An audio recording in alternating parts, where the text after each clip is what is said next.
La décision rentrera donc en application vendredi à partir de 16 heures. La Belgique classe les départements du Nord et du Pas-de-Calais en zone rouge. C'est déjà le cas pour 27 autres départements français. Et qui dit zone rouge dit quarantaine et dépistage obligatoire au retour des Belges. Pour en parler, nous sommes avec Philippe Goffin en plateau. Merci d'être avec nous dans ce journal. Alors pour commencer, vous êtes donc le ministre des Affaires étrangères et de la Défense. Alors tout d'abord, pourquoi avoir décidé de mettre ces deux départements, ces deux zones en zone rouge ? Chaque semaine, la Céléval, donc la cellule d'évaluation, fait l'analyse de la situation de l'ensemble des régions d'Europe par rapport à des avis de voyage qui sont communiqués et la situation du Covid-19 dans les deux départements cités, donc le Nord et le Pas-de-Calais, malheureusement n'est vraiment pas très bonne. Et donc dans ce contexte-là, le Céléval nous a communiqué un avis de zone rouge et donc c'est ce que le SPF Affaires étrangères a fait.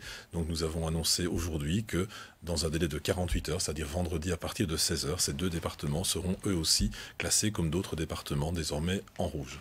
Et est-ce que les contrôles vont augmenter à la frontière ?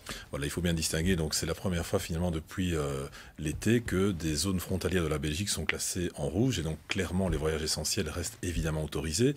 Ça veut dire quoi pour être très concret ? Quelqu'un va travailler de l'autre côté de la frontière, il peut continuer à le faire. Quelqu'un étudie de l'autre côté de la frontière, il n'y a pas de difficulté.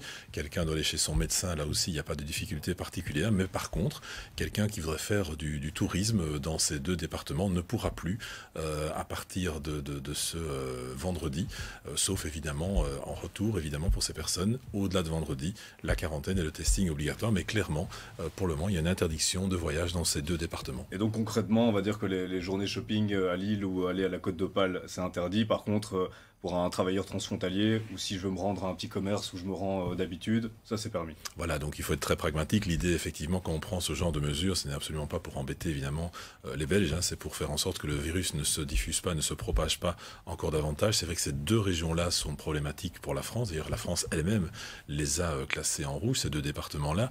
Et donc, vous faites bien de le dire. Si demain, je veux aller acheter mon journal de l'autre côté de la frontière, évidemment, ce sera possible. Si je veux faire mon plein d'essence, même chose si un Français veut le faire chez nous.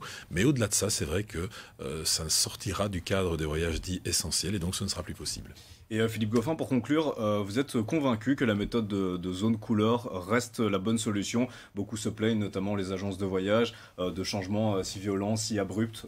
Donc vous êtes toujours convaincu que c'est la bonne méthode ? Il y a plusieurs éléments. D'abord, il y a ce délai de 48 heures qui désormais est donné. Donc ça permet quand même à certaines personnes de s'organiser, de se retourner, comme on dit, pour éventuellement pouvoir rentrer plus tôt. C'est le premier élément. Le deuxième élément, j'ai entendu les demandes du secteur des agences de voyage. Je les ai reçues. Je les recevrai encore ce vendredi. On essaye là aussi d'avancer, d'intégrer leurs remarques, leurs observations, la difficulté du secteur, mais il y a aussi une autre donne qu'il faut intégrer, c'est l'évolution de la pandémie, et donc tous ces éléments-là font l'objet de discussions. On essaye aussi de peser au niveau européen pour faire en sorte que les décisions soient davantage coordonnées, voire harmonisées. Il y a encore du chemin à faire, c'est vrai. On sait qu'on impose parfois des difficultés, mais c'est vraiment pas pour le plaisir, c'est pour faire en sorte que ce virus soit le plus rapidement possible derrière nous. Ce n'est pas le cas. Et donc c'est vrai que ces contraintes-là qui sont imposées, on le fait vraiment à reculons, mais malheureusement il faut le faire.